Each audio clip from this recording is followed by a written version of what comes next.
Ladies and gentlemen, welcome back to Entrepreneur Middle East. With me is a very special guest here. It's Ajay Rajendran. He is the chairman and founder of Meraki Group. Such a pleasure meeting you today, and thank you for coming. Hi, Mira. How are you doing? It's a pleasure being here. Thank you so much for coming, and it's such a pleasure meeting you.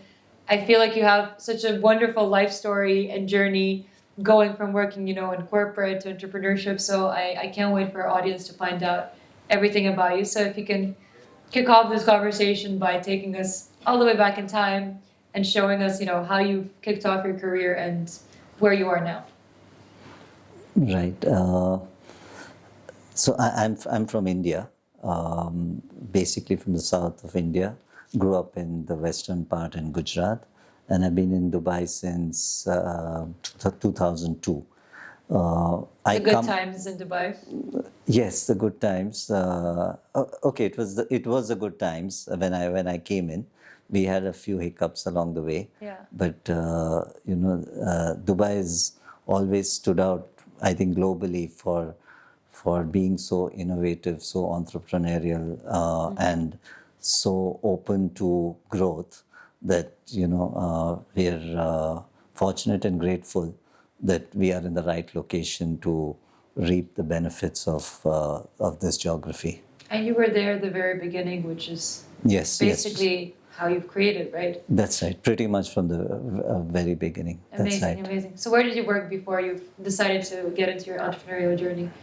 So when I came into Dubai in 2002, I started out at Shobha, the realty company, and I think it was it was a great opportunity for me to build capability in this space. So it was a transformative experience for me, not just because I didn't have the knowledge about real estate development and construction, but also the best practices and best systems that that the industry could possibly educate me with.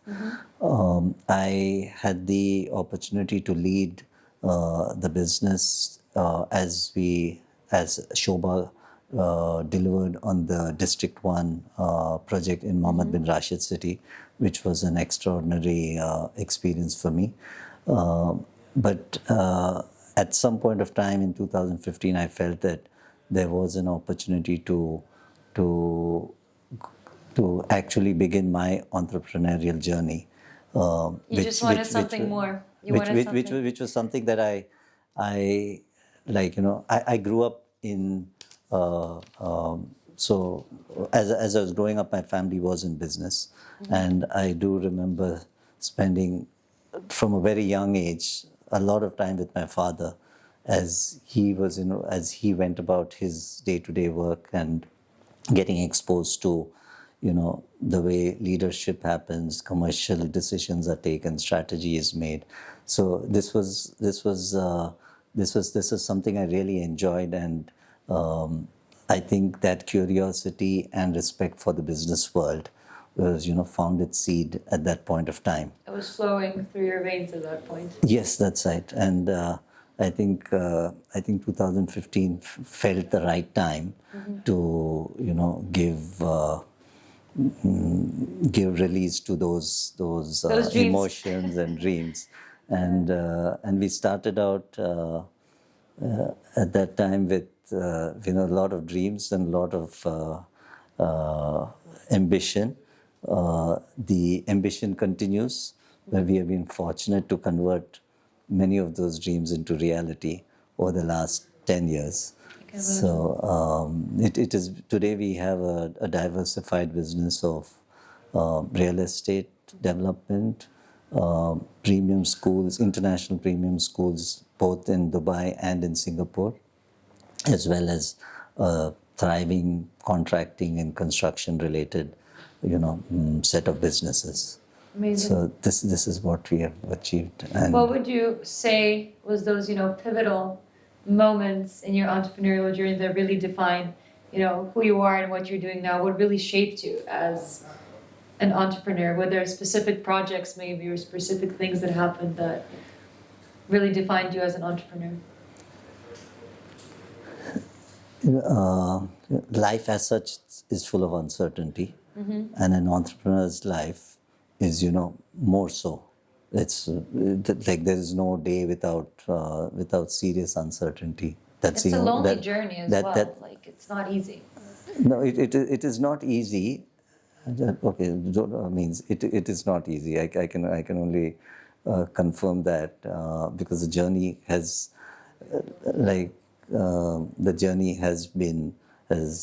been difficult, but it has also been very fulfilling. And to see, like, as we go through the journey of facing adversity, like engaging with, accepting the position, finding ways to work around it or to pivot in a totally different direction, to convert those adversities into opportunities. I think that's what we have learned and experienced, and I think built our capabilities for the future. 100%. We've when we talk about challenges, one thing that there would be stories and stories in every entrepreneur's life, but one thing that stands out vividly is in 2020, COVID that year. was COVID year. I wanted to ask you about this. It was in my head when you told me 2015 I've started. I'm like, oh wow, so your first downfall you probably had in 20, 5 years later, because who didn't get affected by COVID, right? Because we got affected in, like, all businesses, whether it was real estate, because real estate was badly hit. Education, we were to start a school in August of 2020 in Singapore. It was our first school there, and the construction was completed at 95%. We had 43 teachers who had been appointed and who had therefore left their jobs in the UK and overseas. We had enrolled 270 students to join us in the school, and there was no way with the COVID lockdown that we could have finished the project on time. Oh no. And we couldn't even travel to Singapore because of the restrictions. But I suppose the investors had understanding that you're not delivering due to a international breakdown. So I think there were less pressures from the investor, but we felt that, like, there is this situation that we need to overcome.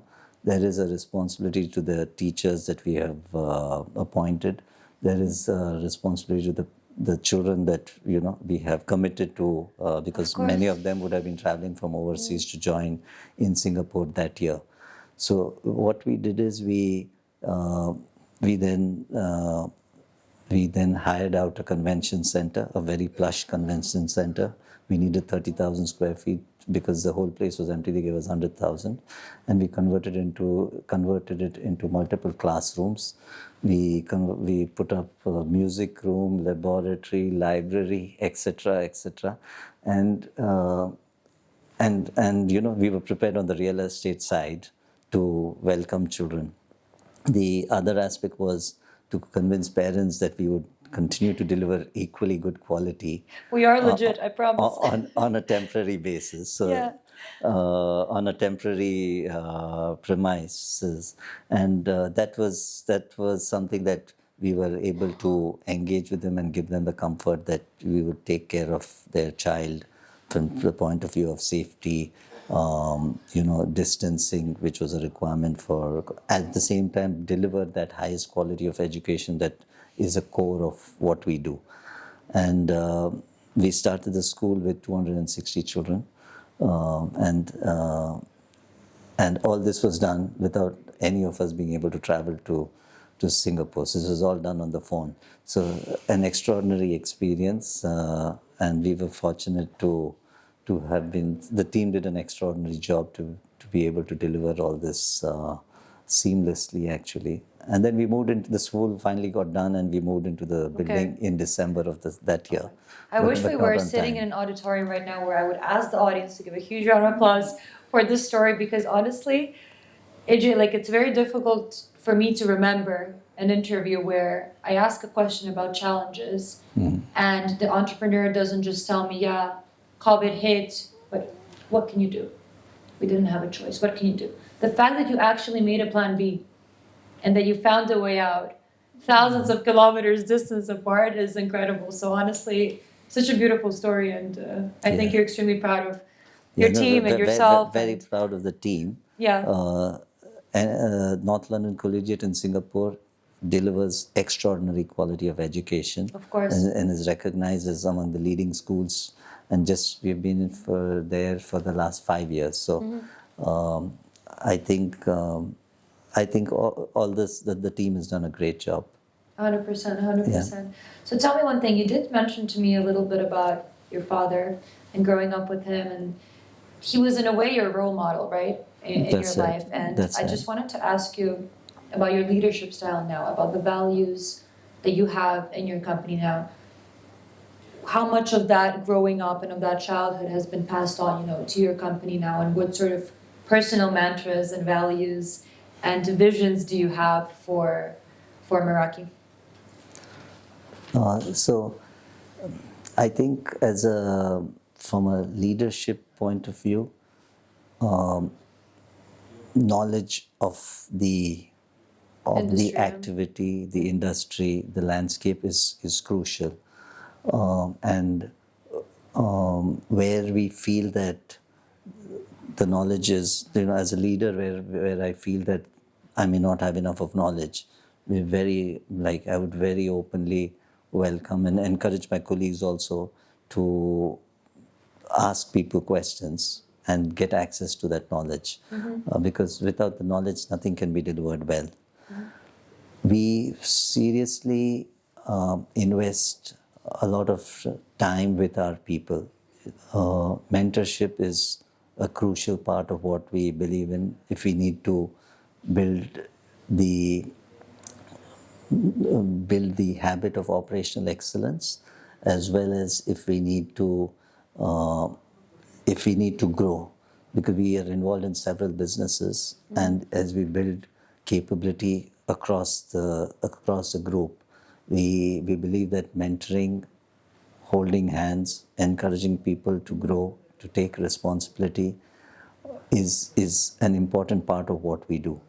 And I'm sorry to Yes, interrupt you, please. but since you're working in constructing and building educational institutions, it's also Right. important that within your company, right, you educate and you train your own staff. So it's That's great to right. see that it goes both ways for you. Yes, I think it's very nicely put. But I think training, mentoring is an important part, and I think this we look at mentoring as the next level of training, where it is not restricted to classroom provision of knowledge or data or information, but actually holding hands with your colleague or the person who you're mentoring, so that as these experiences of business may face their own challenges, those can be resolved, and people learn along the way. 100%, because So- experience is over theory. That's It's right. always more important, right? That's right. So I encourage the team to, make sure that if an activity takes 2 hours, it's okay if it takes 2.5 hours or 3 hours, as long as they're taking somebody along the way. Because that's the only way that we're going to build the next level of capability, and therefore the assurance of maintaining that level of excellence, over a wider scale of operation. 100%. Why Meraki? What's behind that name? What does it mean? Does it mean something? So Meraki is actually a Greek word. It means that to do something with your soul, all of your soul, your creativity, your commitment, Okay. and your love, in such a way that you leave some of yourself in the final work that you create. It's a very deep word. It, Very metaphorical. It is, I think it really reflects what, and I must credit my wife for for having found the word, but it is a very it reflects very perfectly our intentions and our efforts and our objectives as we operate in the business world. And it also acts as a guide for my colleagues as we, for them to use this as a reference point, that this is how you work towards the goals of the organization. We want to give our everything, as we deliver products and services for our customers. And honestly, like if you look at it even from like spiritual and energy perspectives, like having a name of the company that is Meraki, which means a certain thing, 100% thoughts materialize, and 100% the environment of that company has to be associated with the word and with its name. So Yes, it that's goes right. a bit deeper actually. So it's great to see that you've thought that through. Yes, no, it's wonderful. it's Because usually people use shortcuts in their company names from their name, or they use shortcuts that's actually a much longer authority or word, but actually coming up with something that's so soulful is it's very sweet. I think we were fortunate to find the right word. Yeah, But, and thanks to the wife. Yeah, thank What's you. her name? Her name is Bindu. Bindu, Yeah. perfect. Okay. Shout out to Bindu. Yeah. Is there proud moments, apart from the fact that you finished construction of a school in the middle of COVID and the story that you told me about your challenges, is there any other sort of proud moment, achievement that you've had in the company that you remember at the top of your head that really, made you feel successful, good, happy, optimistic about the future? I think during our journey there have been several points of satisfaction, where we feel that okay, we were trying to climb a hill or a mountain and we reached the top.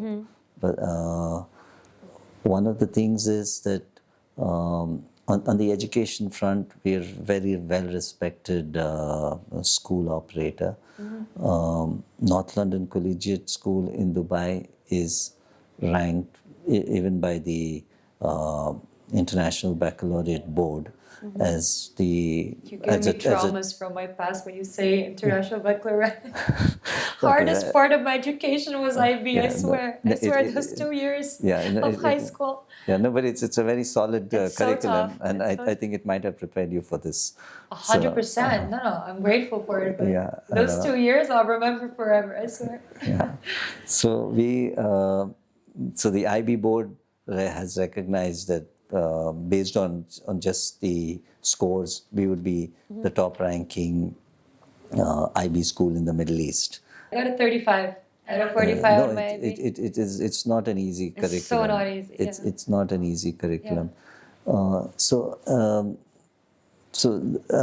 There's one aspect of being at the top of the results league table, but I think across Dubai, and if people were to poll parents for their perceptions and on which would be among the top schools in Dubai, very comfortably NLCS would be right there, right at the top, maybe the top 3 schools in Dubai.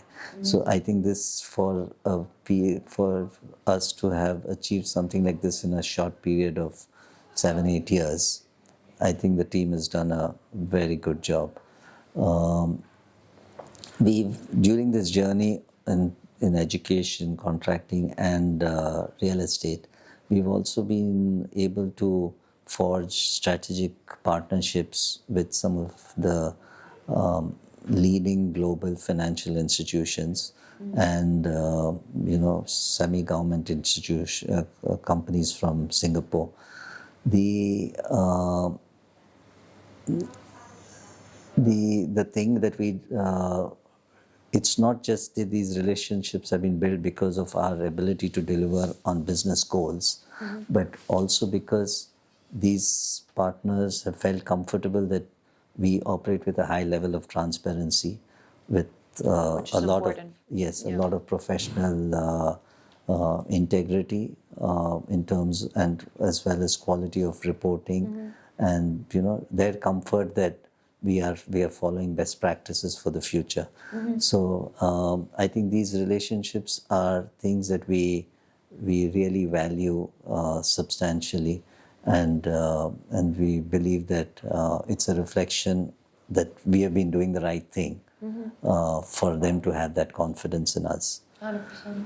On the real estate side, we have over the years built that distinct position for ourselves as being reliable, very high quality developers, and our focus has always been to make sure that we are not restricted just to the physical real estate as at the time of handover, which needs to be extraordinary, but also to make sure that the living experience that we provide to people in that property is at a very high level.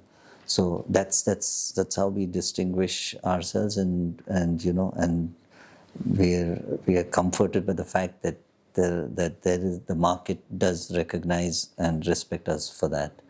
So yes, I think there are several things that we feel Proud. that happy that we have been able to achieve. Right. Yeah. Is it difficult for you to kind of spread your energy across both sectors? Because real estate is something so different to, let's say, educational institutions.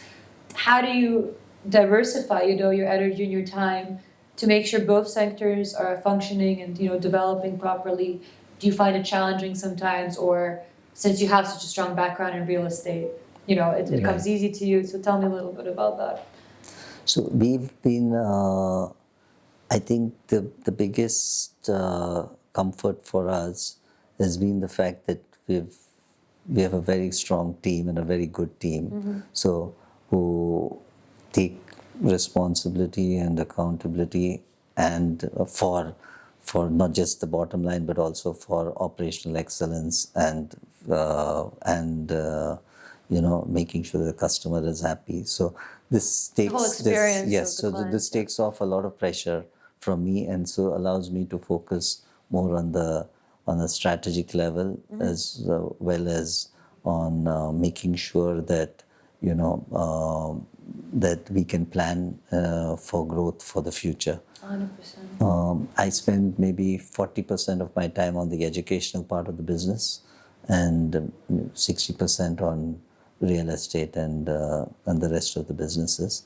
But it does change from day to day, from week to week, as the current needs of the business may demand. Of course. And at the same time, real estate, I think it's the most competitive industry that exists here in the UAE. I mean, the sector is booming.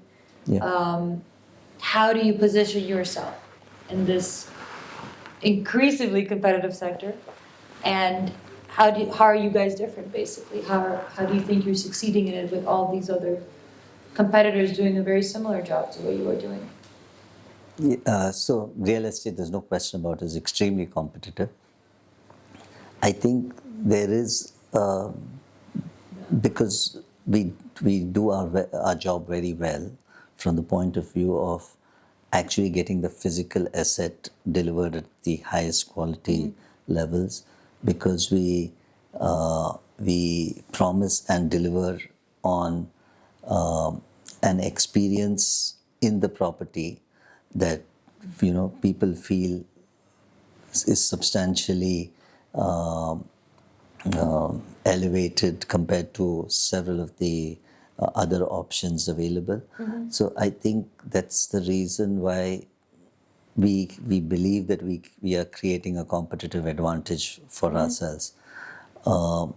We are not particularly targeting to say that this is the volumes that we do, or this is the square footage we sell. What we want to do is to make sure that we allow more and more people to experience the Meraki quality of real estate. And I think we're moving from strength to strength. You'll see more and more of us. And I know just a little glimpse of you guys, and I'm already proud of you. So I really cannot wait to see more. No, but honestly, you have such an amazing soul as a person, and the way you speak and the way you place yourself, and I'm pretty sure your company is a complete reflection of that. So I really think that your future is Right, right, and amazing. Talking about the future, next 5 to 10 years, I know it's a big span. I know usually entrepreneurs have to think about tomorrow and maybe the week after, but your vision, inshallah, in the next 5 to 10 years, where do you wish to be with the company, with yourself? I think we are always competing with ourselves, as to what first is it can It's be. a challenging game. Yeah, but no, it is. But then I think it's, yes, you take points or data points from the markets in education or real estate, or say, okay, this is what's happening, this is what is happening. But I think the core is, can we grow, but grow very qualitatively. And so when you look at education, we've done that. We have 4 very high quality schools. We believe that we are working on opportunities to grow that portfolio overseas as well as in the region, and as and when things crystallize a little bit more, we will be happy to share some very interesting activities happening in that As space. long as I'm your first exclusive, then it's fine. No, You'll keep it for entrepreneur. For sure. And on the real estate side, we are scaling up several high impact projects in the pipeline. Good locations, good design, good amenities, and I think we would take comfort that yes, the Meraki lifestyle is touching more and more and more people over the years. I think that's the comfort that we would be really targeting to achieve. So I think the next 5 to 10 years are going to be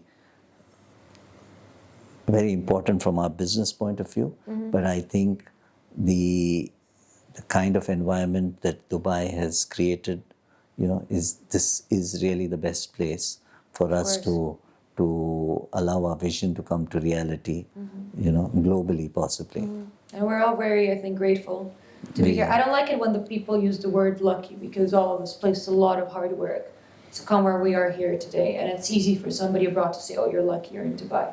But being grateful that you're here and, That's right. respecting yourself and all the hard work and being proud of yourself that you've placed in the last decade to be where you are today, I think is very important. So I'm pretty sure that in the next 5 to 10 years, it's all going to be looking great for you guys. But since we're talking next 5 to 10 years, I think the key words that I need to use is digitalization, innovation, sustainability, all those buzzwords, AI. How do all these words that I've just said fit into that vision for you? So innovation is something that I think any organization which is entrepreneurial, innovation is an integral part of that organization. It's in the DNA. Like if you want to make a difference, then you're always trying to get better. If you're trying to get better, you'll be being innovative, and it might be buying off-the-shelf innovative products, or coming up with new processes, coming up with new products, coming up with new systems that can deliver buildings better, can deliver education better. So it's a continuous process, and it's something that we believe that is core to what we do. Do you use BIM? We do BIM. So all the buildings are now done, interiors are done, landscaping, everything is done on BIM. What's your opinion on modular construction? I think modular construction is, wherever the opportunities presented themselves, is a very effective, sustainable way to build. And we strongly recommend and encourage use of modular systems. In fact, in one of our buildings, we've recently tried to use, we're not doing the traditional block work, but actually doing a partition system, which is a combination of concrete and insulation. Oh, great. So, those panels are are ready-made. They cut and just put And in they're just place. placed in the And puzzle pieces, yeah. that's right. So it gives the user the comfort that there is concrete in the building. At the same time, it's so much lighter. So then therefore helps towards the sustainability goals also. Amazing. So, So you're already into that. yes, so we're all the time looking to do better things for ourselves and to do better things for our customers. So that's I an think, ongoing with the process. support that we have from the government here when it comes to digitalization, sustainability in general is amazing, and it's so much more than anywhere else in the world, right? It's I know very maybe true. in Singapore it's similar, but at least for Europe and No, that part. I think in Dubai, the vision for 2030 encourages all of us to think in a direction which is towards innovation and sustainability. And I think we just take those gentle signals from the government and then try to build Yeah. on something. Just like nudges. Yeah, the nudges, and then we take that encouragement from them to say that yes, Right. in case we missed out on something, the government says, oh, maybe you could have done this better. Right. And then you say, yes, we And should. they're so involved And in then such a and sometimes good you way. feel that, oh, I wish I'd thought of that earlier. Yeah, yeah. So that's how fortunate we are. Exactly. They actually help rather than make us pay taxes like they do in the rest of the world. Now, one more question for you. Obviously, you're reaching your tops here in the UAE. When I talk about a global scale, I believe that part of your plan potentially is to bring global investors here and to attract global investors here and to attract that money from abroad. Yeah. Would that be part of your vision as well? So we are uniquely positioned, we believe, to act as a bridge for foreign capital to come in and benefit from all the Resources and things we have action here, that's yeah. happening, and all the economic growth that is happening in the regions and Dubai and Abu Dhabi. Over the years, we've built very serious relationships, trusted relationships with leading financial institutions who trust us and support us, and we are in discussions with several of them as they explore their next steps in the region. So we are confident that we'll have more than an ordinary role to play in this journey. Right, right. I think it's going to be great. Yeah. For sure. One more question for you before our interrogation is over. If you could give that one piece of advice, to the younger generations now. I know the Gen Zs and the Gen Alphas, they're all very different, but what sort of advice would you give them?